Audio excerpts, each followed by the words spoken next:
السلام عليكم كل وعن صاحبي halkani waa Caasim Media ku soo dhawaada qaybtii labaad ee qisadii maxaa lagu maagay Maxamuud balse intaan u guda galin qisadeena daawada haddii aad channelka cusub tahay nagu soo biro subscribe ta furo gambalka si aad u hesho muuqaaladeena ha ilowin inaad muuqaalkan like dhahdo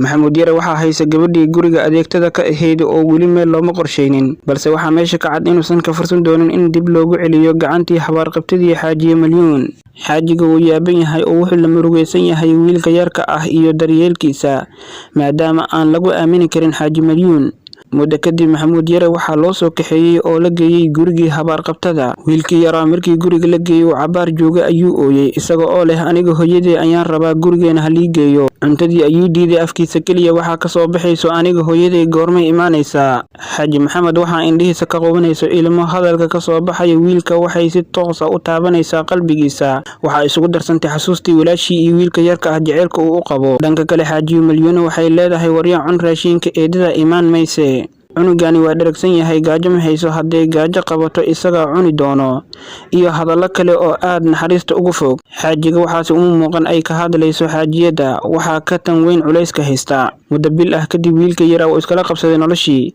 waxa la geeyay dugsi quraan subaxdii markii laga soo daayay dugsiga quraac ku filan ma siiso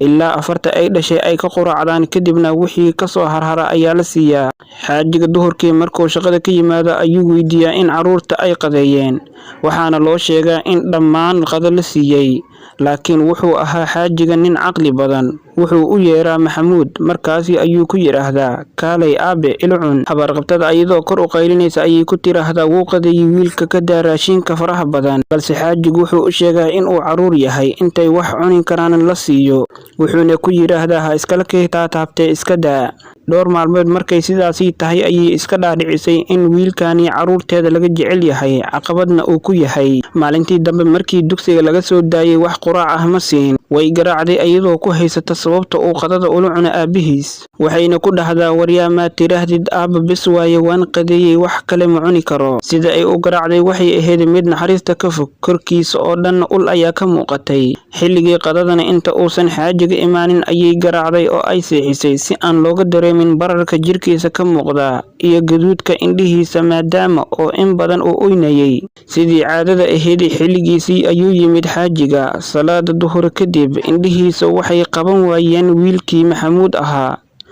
waa uu weydiiyay waxa uuna ku yiri aaway wiilkaygii Maxamuud inuu seexday ayaa loo sheegay uuna qadeeyay hadalkaasi xaajiga wuu ka dhaadhici waayay wuu soo istaagay wuxuuna soo galay qolkii wiilka uu jiifay waxay indhihiisu qabteen Maxamuud oo fadhiyo qada aan cabitaan iyo farxad lahayn hor fadhiyo iyo bariis qaleel ah Maxamuud markuu aabihiis arkay ayuu oohin afka furtay si degdeg ah ayuu u siibay fanaanadii u xirnayd mise korkiisa meel fiyow ma lahan oo waa wada dhaawac maanta xaajigu wuxuu u xanaaqay si aan xad lahayn wiilkii ayuu xambaaray oo uu dhunkoday wuxuuna geeyay suuliga oo uu soo qabeeyay qolkiisii ayuu la soo aaday wax hadal ahna kuma uusan dhihin xaajiyada waalan balse dhiigiisu wuu kacsan yahay wiilkii ayuu qada siiyay qolkiisii ayuu ku celiyay oo cabaar la soo joogay Maxamuud wuxuu helay naxariis oo wuxuu ku hurday dhabta aabihiis xaajigu wuu soo baxay isagoo caraysan wuxuuna u soo galay habaar qabtadii uu qabay wuxuu weydiiyay sababta ay wiilkani u arki laadahay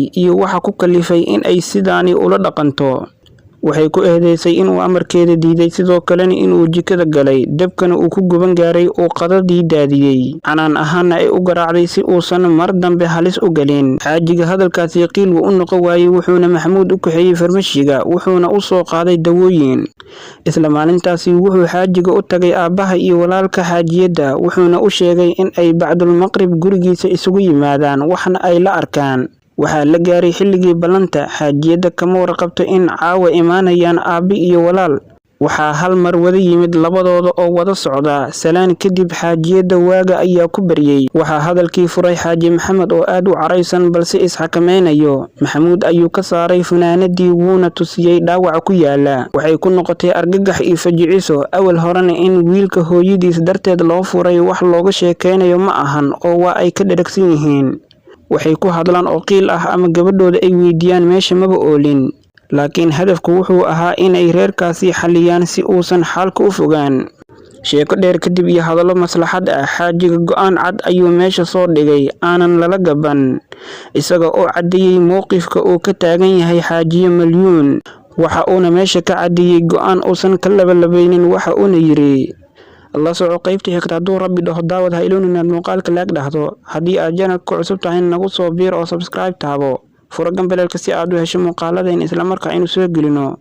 Beliis ha iloonin inaad muuqaalka laag inoo dhahdo. Tan intaan ku kulmayno muuqaalkani mid ka xiga, nabadgelyo.